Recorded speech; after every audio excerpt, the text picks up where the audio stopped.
नमस्ते दोस्तों। आज के इस विश्लेषण में हम एक ऐसी जबरदस्त कहानी की गहराई में उतरने वाले हैं जो सिर्फ एक किस्सा नहीं बल्कि इंसानी फितरत का एक बहुत बड़ा आईना है। ये नैतिकता, गरीबी और अंततः न्याय का एक बेहतरीन पाठ है। एक ऐसी कहानी जो हमें सोचने पर मजबूर कर देती है कि कैसे दौलत की चमक इंसान को पूरी तरह से बदल कर रख देती है। सोचिए, ये शब्द कितने गहरे हैं। ये हमारी कहानी के सबसे रोमांचक मोड़ पर बोले गए हैं और न्याय का एकदम सटीक उदाहरण पेश करते हैं। अक्सर ऐसी कहानियों के पीछे हमारी फितरत की कुछ बहुत ही कड़वी सच्चाइयां छिपी होती हैं। लेकिन बड़ा सवाल यह है कि आखिर ये नौबत आई कैसे। चलिए जरा पीछे चलते हैं और देखते हैं कि कैसे लालच इंसान को पूरी तरह से अंधा कर देता है। तो हमारा पहला हिस्सा है शुरुआत, गरीबी बनाम अमीरी। चलिए सबसे पहले उस हालात को समझते हैं जहां से इस पूरी घटना की नींव रखी जाती है। यहां हमारे सामने दो बिल्कुल अलग किरदार हैं। एक तरफ है अर्जुन, एक बेचारा और ईमानदार मछुआरा जो अपनी बीमार मां की जान बचाने के लिए दिन रात एक कर रहा है। और दूसरी तरफ गांव का सबसे अमीर आदमी धनीराम, एक ऐसा शोषक साहूकार जिसके पास पैसे तो बहुत हैं पर दिल बिल्कुल पत्थर का है।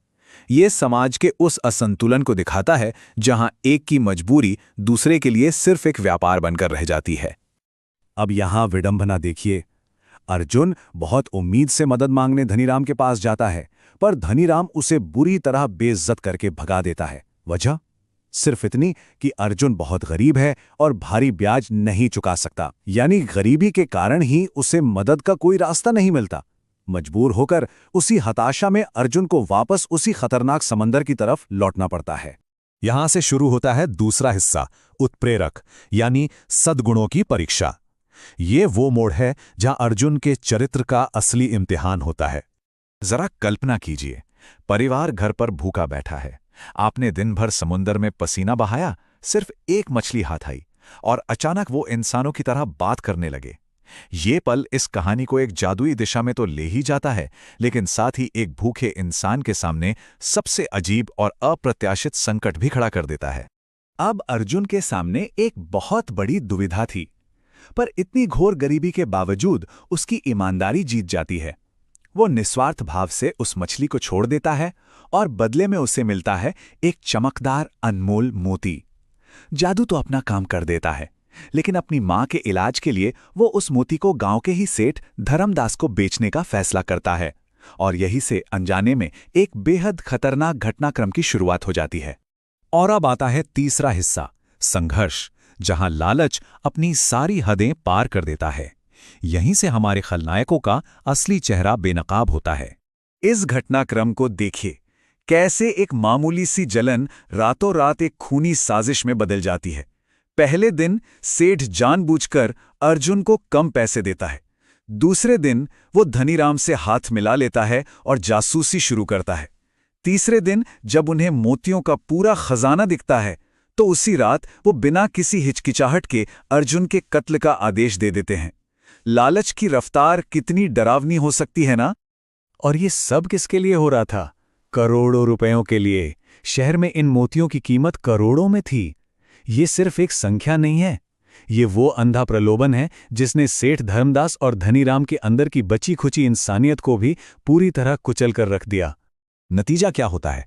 नकाबपोश गुंडे रात के अंधेरे में अर्जुन पर जानलेवा हमला करते हैं, सारे मोती छीन लेते हैं और उसके बेजान शरीर को उफनते समुंदर में मरने के लिए फेंक देते हैं।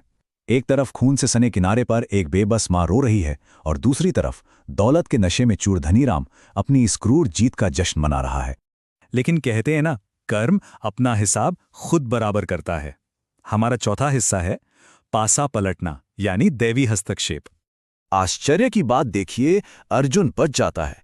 वो लहरों के साथ बहकर एक अनजान द्वीप पर पहुंचता है और वहां उसकी आंखें फटी की फटी रह जाती हैं। उसके सामने था चमकते मोतियों का एक विशाल शानदार महल। ये महल वास्तव में उसकी अटूट ईमानदारी और अच्छे कर्मों का जीता जागता इनाम था। यहां कहानी का चक्र पूरा होता है।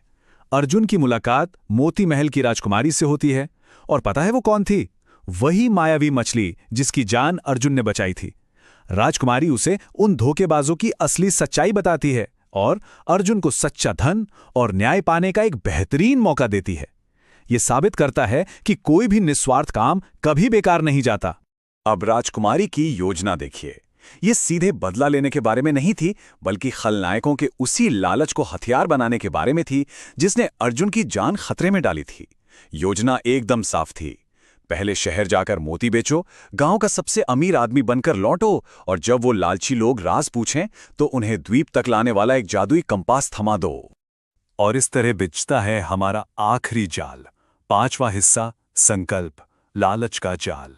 अर्जुन ठीक वैसा ही करता है। वो अपनी टूटी झोपड़ी की जगह एक आलीशान हवेली खड़ी कर देता है। अब आप खुद सोचिए, धनीराम और सेठ धर्मदास ने तो उसे मरवा दिया था ना, पर उसे जिंदा देखकर उन्हें जरा भी डर या पछतावा नहीं होता। इसके बजाय वो सिर्फ इस बात से जल भुन जाते हैं कि अर्जुन अब उनसे भी ज्यादा अमीर कैसे हो गया। यहां सबसे दिलचस्प बात यह है कि अर्जुन को उन पर कोई दबाव नहीं डालना पड़ता। दौलत की उनकी कभी ना बुझने वाली प्यास उन्हें खुद ब खुद समुंदर पार खींच ले जाती है। वे खुशी खुशी एक जहाज बनाते हैं, कंपास के सहारे महल पहुंचते हैं और बिना सोचे समझे राजकुमारी से असीमित धन की मांग करने लगते हैं। वो खुद अपनी तबाही के पास चलकर आ गए थे। और अंत में वही होता है जो होना चाहिए था। राजकुमारी अपने जादू से धनीराम और सेठ धर्मदास को हमेशा हमेशा के लिए एक पिंजरे में कैद कर देती है। जिन लोगों ने अर्जुन से सब कुछ छीनना चाहा, उन्होंने अपनी आजादी ही खो दी। दिमाग में तो वो लालच के पिंजरे में पहले से ही कैद थे, अब बस वो पिंजरा भौतिक रूप में उनके सामने आ गया था। ये कहानी खत्म तो हो जाती है, पर हमारे लिए एक बहुत गहरा सवाल छोड़ जाती है। पैसे कमाना जरूरी है, जीवन जीने के लिए धन चाहिए, पर यह जरूरत कब एक अंधे और विनाशकारी लालच में बदल जाती है, ये अक्सर हमें पता ही नहीं चलता। क्या हम अपनी इच्छाओं को काबू में रखते हैं या हमारी इच्छाएं हमें काबू करने लगती हैं? इस बारे में जरूर सोचिएगा। चलिए आपसे मिलते हैं अगले विश्लेषण में।